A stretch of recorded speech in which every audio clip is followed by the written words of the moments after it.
Et si on ne s'en aperçoit pas, c'est simplement parce qu'on n'a pas les dirigeants à la hauteur. Et là, cette fois-ci, nous avons l'occasion. Et ce qui se passe est en train de montrer que ce que je vous dis est vrai, ça saute aux yeux.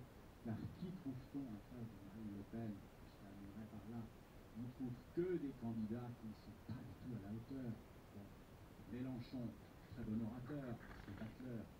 Franchement, personne ne l'imagine un instant dans la cour du chef d'État. C'est un amuseur public. D'ailleurs, s'il remplit les salles, ne faites pas d'illusions. Ça ne veut pas dire qu'il va faire un très beau score. Ça veut dire que les gens vont le voir parce que c'est un spectacle. Et même moi, je vous avoue qu'au fond, si je pouvais passer discrètement dans la salle pour aller le voir, chapeau l'artiste, c'est quelqu'un qui a beaucoup d'aisance, c'est un spectacle, comme était Georges Marchais à une époque. Et c'est pas un candidat très sérieux. Benoît Hamon, Benoît Hamon, c'est le candidat du rêve. Benoît Hamon, il vit dans un autre monde. Voilà, je ne sais pas ce qui lui est arrivé, mais c'est incroyable. Sa mesure phare, le revenu universel, c'est chiffré par tous les économistes à 400 milliards d'euros. Où est-ce qu'on va les trouver? Et en plus, il y a tellement de besoins que urgents que de distribuer l'argent à tout le monde comme ça, on ne comprend pas. Sans compter de l'image désastreuse que ça donnerait au monde sur ce que nous pensons de la valeur du travail. Parce que si on commence à dire aux gens que c'est pas la peine de travailler pour gagner sa vie, déjà on a le chômage qui est un drame, mais le message qu'il faut donner, c'est qu'il est possible de redonner du travail, c'est qu'il faut tenter de relancer l'économie pour créer des emplois. C'est ça le véritable message réaliste. Ça ne consiste pas à dire bah, plus de travail, bah, tant pis, on va donner de l'argent. Quel message on donne? Ça ne va pas contribuer à la de la France. Qu'est-ce qu'on trouve autrement? Bah, François Fillon. On avait l'impression au départ que François Fillon, ce serait notre candidat le plus sérieux. Bon, finalement, chaque jour qui passe montre qu'il n'est pas si sérieux qu'on le croyait. Il est englué quand même dans des affaires. On se demande d'ailleurs jusqu'où ça va aller. Ça devient un feuilleton. Chaque semaine, on en découvre des nouvelles. Alors ça, c'est dramatique. Je peux vous dire que la presse étrangère, ce qui surprend la presse étrangère, c'est pas qu'un homme politique puisse comme ça à l'étranger qu'elle se raconte les pêches. Malheureusement, on a vu ça partout, dans tous les pays du monde, un jour ou l'autre. Ce qui surprend la presse étrangère, c'est qu'on continue comme si de rien n'était. Qui continue à être candidat au présidentiel et qui encore, d'après les derniers sondages, 17 ou 18% des gens qui s'apprêtent à voter pour lui. Ça, alors là, la presse étrangère, particulièrement la presse anglo-saxonne, alors ils ne comprennent pas. Ils se disent, mais les Français sont toujours aussi bas. Et on donne une image de nous-mêmes qui est terrible. Moi, comme parlementaire, j'ai la chance de recevoir à Bruxelles les journaux du monde entier, dont les premières pages sont traduites en français. C'est un privilège extraordinaire. On a un service de traducteur là-bas extraordinaire. C'est la seule chose qui marche. Et donc, je lis cette presse étrangère. Je peux vous dire qu'on se sent pas fier d'être français quand on lit ce qui est écrit. Donc, Fillon, je crois que la messe est dite. Alors, qu'est-ce qui reste? Il reste Macron. Emmanuel Macron, c'est-à-dire un objet politique non identifié. On ne sait plus très bien s'il est de gauche ou de droite, lui-même ne sait plus très bien. Bon, une chose est sûre quand même, c'est qu'il est responsable du bilan de François Hollande, il ne faut jamais l'oublier, il ne faut pas manquer de le rappeler. Et ministre de l'économie, c'est trop facile de dire, oh ben non, tout ce qui a été fait est mauvais. Il a été ministre de l'économie de Hollande, un des principaux ministres. Ce n'est pas sérieux de faire comme si on n'avait rien à voir. Et avant, encore plus grave, il a été le principal conseiller politique de François Hollande, son principal conseiller politique. Donc il est largement responsable du bilan.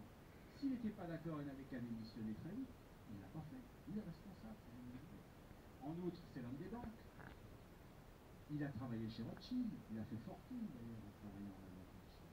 Et vous voyez que lui, on ne se fait pas de soucis sur son financement. Il n'y a aucun problème de financement. Les banques sont prêtes évidemment à financer. Donc il faut quand même vous demander quelle sera la contrepartie s'il est élu. On l'a vu déjà une fois dans notre histoire, la contrepartie exigée par Rothschild, c'était avec Pompidou. Pompidou était aussi un homme de Rothschild. Quand il est devenu président, il a fait voter la loi de 73 qui oblige l'État à emprunter auprès des banques privées à des taux d'intérêt évidemment prohibitifs. C'est l'une des causes pour lesquelles nous sommes aussi endettés aujourd'hui. Avant la loi de 73, l'État empruntait à la Banque de France à un taux qui était proche de zéro. Comme ça, on ne payait pas d'intérêt injustifié. Pompidou, évidemment, a fait ça. Pourquoi? Pour renvoyer l'ascenseur à Rothschild et aux banques privées qui avaient financé son élection.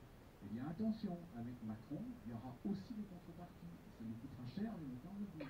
Donc ça aussi, il faut faire cette comparaison avec Cordier. C'est exactement le même problème qui va recommencer si on fait pas gaffe. Et puis Macron, il a aussi un autre problème, c'est qu'il est extrêmement méprisant avec le peuple. Hein. Sous ses dehors affables, quelquefois il lâche des choses terribles. Il est venu en Bretagne dans ma circonscription voir des ouvriers et il a dit que c'est des immigrés. Alors non, on n'est pas forcément ouvriers et immigrés à la fois. On peut être ouvrier et immigré quand même. Qu'est-ce que c'est que ça? Alors bon, il s'est excusé. Enfin, voilà, il avait dévoilé le fond de sa pensée. Et puis là, récemment, dans le Nord, Rebelote, il a encore commis une insolence. Il va voir les gens du Nord, il dit, je sais qu'ici, il y a beaucoup d'alcoolisme, etc. C'est la première chose qu'il dit. Première chose qu'il dit. Enfin, quand même, les gens du Nord ne sont pas que des alcooliques, tout de même. Vous voyez, alors après, on essaie de marche arrière. Mais ça y est, vous voyez, ça dénote assez bien le fond d'une personnalité. Ça lui échappe de temps en temps. Hein. Voilà. Bon. Et puis, dernière chose quand même, pour en finir avec Macron, on a du mal à l'attaquer parce qu'on ne sait pas exactement ce qu'il veut faire. Hein. Il n'y a pas de programme. Alors, même sans son propre toit, on commence à s'inquiéter. On ne sait pas, M. Macron, si vous êtes président, ça va peut-être un programme quand même. On verra plus tard. Ce n'est pas sérieux. Ce n'est pas sérieux. Alors, ne vous faites pas d'illusions, il va être obligé d'en sortir un programme, et là, on va lui tomber dessus à bras raccourcis. Parce que son programme, vous devinez très bien ce qu'il va être, c'est le programme du système, ça va être un programme ultra-libéral. Ultra-libéral. Ouverture totale de la France.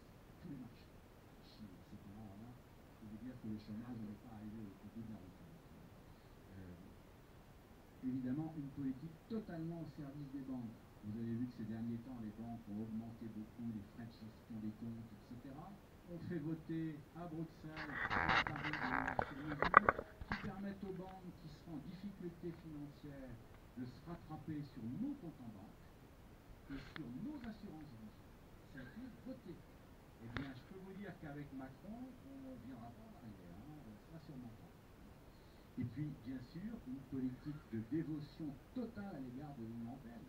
Macron veut en finir avec la souveraineté de la France. C'est l'anti-Marine Le Pen. Il a annoncé, c'est l'une des rares choses qu'il a eu l'imprudence d'annoncer, qu'il était favorable à un gouvernement économique de la zone euro. Et tous les pays qui ont une monnaie l'euro perdront toute responsabilité en matière économique. L'économie, c'est quand même majeur. Donc c'est terminé en matière économique, ce ne sera plus le gouvernement de la France. On aura toujours un ministre de l'économie, mais ce sera juste un facteur qui ira chercher ses ordres à Bruxelles. Il y aura un gouvernement économique de la zone euro qui sera même près de la frontière nationale. Et qui en sera le maître? C'est facile de le deviner, ce sera Mme Merkel. Parce que l'homme fort de l'Europe à l'heure actuelle, c'est l'Allemagne. Parce que l'Allemagne est le principal bénéficiaire de l'euro. L'euro, c'est un marque camouflé en monnaie européenne. C'est une monnaie forte parce qu'il correspond exactement à la situation de l'économie allemande. Et c'est pour ça que l'Allemagne est aussi prospère. L'Allemagne a prospéré sur notre dos grâce à une monnaie conjointe à son économie qui était trop forte pour notre économie. Voilà la vérité. Et voilà pourquoi ça ne s'arrangera jamais d'être déficit par rapport à l'Allemagne tant qu'on aura l'euro. Ça ne cessera de s'accroître. C'est mathématique. Les économistes les plus honnêtes le reconnaissent. Voilà pourquoi, une fois de plus, il faut sortir d'ailleurs l'euro. Eh bien, Macron a tellement compris que le système était comme ça, qu'il ne le gêne pas, qu'il a été très sérieusement sur un peu de temps, où il a d'ailleurs fait un discours en anglais. Alors, pour quelqu'un qui veut être chef d'État français, ne pas être fichu de parler sa langue nationale quand on va trouver un chef d'État étranger, c'est quand même, avouez-le, assez gratuit. Hein. Là, c'est pas avec ça qu'on va relever la souveraineté de la France. Alors, pour la petite histoire, une anecdote, quand j'ai été à Washington récemment pour rencontrer les négociateurs de 4 ans, désigné par le Parlement européen, après bien du mal d'imaginer pour être un mi-parlementaire qui a été rencontré les négociateurs américains et français, eh bien, j'étais le seul à parler en français. Tous les autres, quelle que soit la nationalité, mais c'était pas chez nous, parlaient tous en anglais. Ils avaient l'air fiers de parler anglais. Et moi, je dis non, je parle français, je parle français. Vous avez qu'à me trouver un traducteur. C'est officiel. Je représentais l'Union européenne. Eh bien, vous savez ce que m'a dit un très vieux sénateur qui s'appelait Orrin Hatch, qui était face à moi. Il m'a dit « Oh, monsieur Le Breton, comme ça me fait plaisir d'entendre quelqu'un parler français ici !» Et on était au Capitole, dans le Parlement américain. Il m'avait dit, ça fait des années que je n'avais pas entendu votre langue, qu'est-ce que ça me fait plaisir? Ben, les Américains sont des nationalistes, ils sont comme nous. Et eux, ils comprennent tout à fait. Ils ne sont pas bêtises. Ils comprennent qu'en tant que député français, je parle français. Et d'une certaine façon, il en a plus. Parce que lui, en tant que parlementaire américain, s'il était venu en France, je n'ai pas d'illusion, il n'aurait sûrement pas parlé français. Voilà. Eh bien, nous, on demande qu'au niveau de l'État, le chef de l'État soit aussi capable de parler sa langue nationale. Et on sait que s'il y a bien quelqu'un qui parlera français au niveau international, c'est Marine Le Pen. Voilà, voilà mes chers amis, j'ai peut-être déjà beaucoup parlé. Voilà pourquoi il faut encourager Marine Le Pen. Merci de votre attention.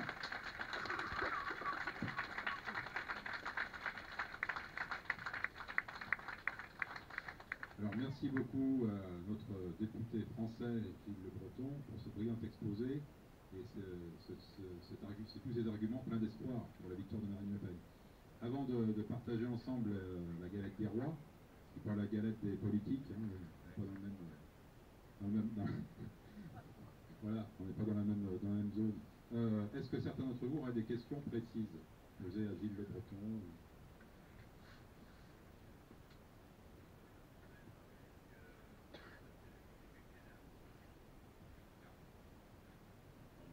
Oui, vous avez dit tout à l'heure, M. le député, que vous voulez passer du quinquennat au septennat. Si Marine est élue, elle va être élue pour combien de temps?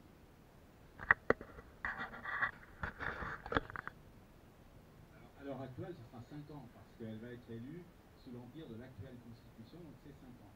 Alors, ce qui fait qu'elle, elle pourrait être bénéficiaire du système et durer 12 ans. Ben oui, mais enfin, c'est pas forcément ce qu'on cherche, remarquez. C'est toujours comme ça dans les périodes de transition. C'est-à-dire que là, elle va être élue d'après l'ancien système pour 5 ans renouvelables, mais si elle arrive à faire voter par le peuple français son nouveau système, ben le coup d'après, ça sera 7 ans non renouvelables. Mais comme ça sera sa première tentative de septennat, son quinquennat, bien sûr, le comptera. Donc, ça veut dire qu'elle pourra espérer durer 12 ans. Alors c'est vrai qu'accessoirement, pour nous, ça peut être intéressant. Oui, alors ça veut dire qu'elle aura 12 ans pour redresser la France. Ah oui. Ah oui, pour les législatives, bien sûr, c'est pareil. Là, nous allons connaître le système actuel, bien sûr. D'ailleurs, c'est pour ça qu'on a déjà des préinvestitures. On a 577 préinvestitures.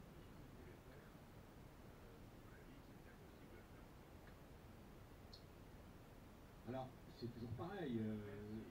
Il vaut mieux avoir un programme ambitieux qu'un programme minimaliste. Hein. Alors, surtout que je vous ai exposé que les traits principaux, il y a 144 propositions dans tous les domaines. Hein. Bon.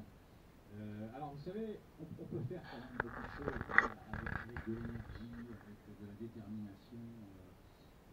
On peut faire beaucoup de choses même en 5 ans. Je vous assure. En tout cas, on peut tout lancer pour qu'ensuite les choses soient irréversibles. Si on sort de l'Union européenne, bon, c'est terminé. Hein, ça, on n'y rentrera plus jamais parce que comme je vous l'ai expliqué, elle disparaît. Et encore une fois, moi j'ai la conviction que l'Union européenne va disparaître de toute façon. Elle est très affaiblie maintenant. Il vaut mieux que nous procédions d'un commun accord à sa dissolution et que nous prenions les devants. C'est bien préférable plutôt que d'attendre tranquillement, passivement que les choses arrivent. C'était Bernanos qui disait ceci, on ne subit pas l'avenir, on le fait. C'est exactement ce que...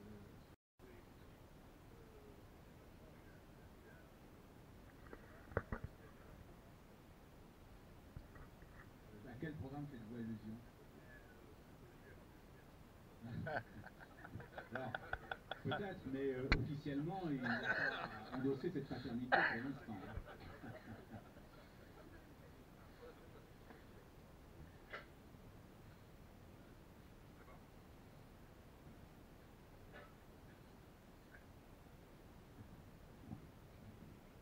Oui, une petite question. La peine de mort était un thème très cher au Front National depuis longtemps.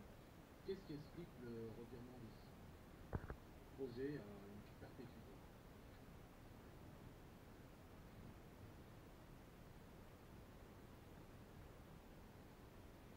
Alors, ce n'est pas exactement un revirement. Marine veut être élue. Elle a choisi de passer au second plan ce projet parce qu'elle sait très bien que ça va empêcher un certain nombre d'électeurs de voter pour elle. Et ce serait vraiment dommage de rater la marche parce que ça risque de se jouer, proprement dit, assez serré au deuxième tour. Ce serait dommage de rater la marche à cause de ça, parce que la France a tellement besoin de redressement, franchement, que ce n'est pas une priorité. C'est quelque chose dont on pourra reparler ultérieurement, peut-être dans le septennat, si tout se passe comme on l'espère. Alors en août, Marine a dit très loyalement qu'elle n'a pas changé à titre personnel. Elle y est toujours favorable. Elle n'arrête pas de le dire. Mais voilà, elle pense que le peuple français n'est pas mûr pour qu'on mette ça comme une décision arrêtée. En revanche, il y a une autre solution d'y arriver, dans le programme actuel, c'est le référendum d'initiative populaire. Il suffit que 500 000 citoyens prennent l'initiative de soumettre le rétablissement de la peine de mort au référendum, et là, le peuple français fera ce qu'il voudra. Donc je pense que Marine est assez habile sur ce plan. Elle enregistre le fait que l'opinion publique, en réalité, est très divisée sur la question, et comme elle veut rassembler les Français au lieu de sembler prendre parti trop ouvertement pour l'un des deux camps, eh bien, elle dit aux Français, je vous donne les moyens de décider vous-même si vous le souhaitez. Je trouve que c'est bien. Et en plus, pour ceux qui sont partisans de la peine de mort, comme vous voyez, ça permet de ne pas enterrer le débat. Là, il pourra poser la question aux Français. Mon cher Patrick, dès que Marine sera élue, on proposera le référendum, je serai avec toi pour signer.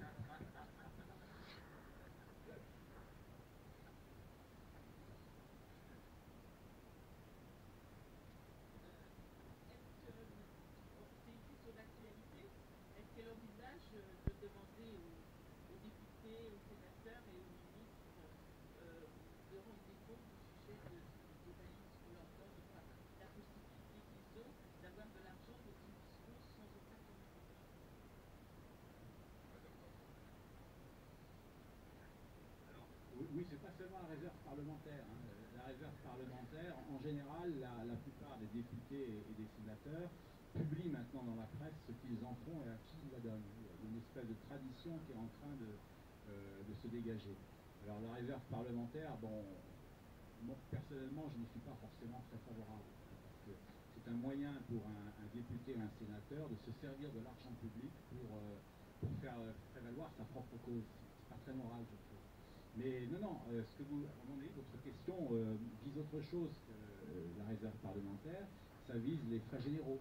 Parce que chaque parlementaire, nous avons ça au Parlement européen aussi, a une enveloppe de frais généraux de plusieurs milliers d'euros par mois, et pour laquelle il n'y a pas de contrôle. C'est une dérive, parce que normalement, ces frais généraux doivent être utilisés non pas comme un complément de salaire, mais pour couvrir des frais professionnels qui existent. Par exemple, des frais d'essence, la compte des places, des frais pour louer la permanence aussi. Moi, j'ai une permanence en tant que parlementaire européen en Bretagne. Eh bien, il faut évidemment que je loue le local. Il faut que je mette du matériel à l'intérieur, du papier, des imprimantes, etc. Puisque les assistants siègent en fait dans cette permanence. Donc tout ça, ça coûte de l'argent. Alors le problème, c'est que cette enveloppe, elle est calculée un peu trop largement. Et donc, il reste de l'argent. Et c'est là qu'il faudrait un contrôle. Et il suffit, oui, Marine n'est pas entrée dans un tel luxe de détail pour l'instant dans son programme, mais évidemment qu'il faut de la transparence. Parce que sans ça, il y aura forcément des logements.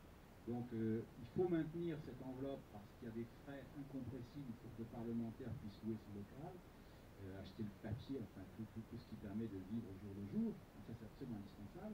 Mais comme cette enveloppe est calculée un peu largement, il faut un contrôle pour que le surplus revienne dans le budget de l'Assemblée et ne soit pas empoché par le député. Alors, oui, puisque comme le député se sert de l'argent comme il veut, soit il l'empoche, soit il le distribue. Alors, pour l'anecdote, il y a quelqu'un qui a avoué, il était au rose, c'est Xavier Bertrand. Xavier Bertrand, il me fait rire parce que je trouve qu'il n'est pas très intelligent comme nous.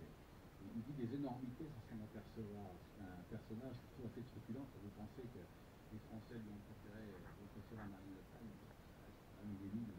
Mais bon. Donc, vous savez que Bertrand, une fois qu'il est devenu président de région, a commencé à pousser les hauts cris. Oh là là, je gagne beaucoup moins quand j'étais parlementaire.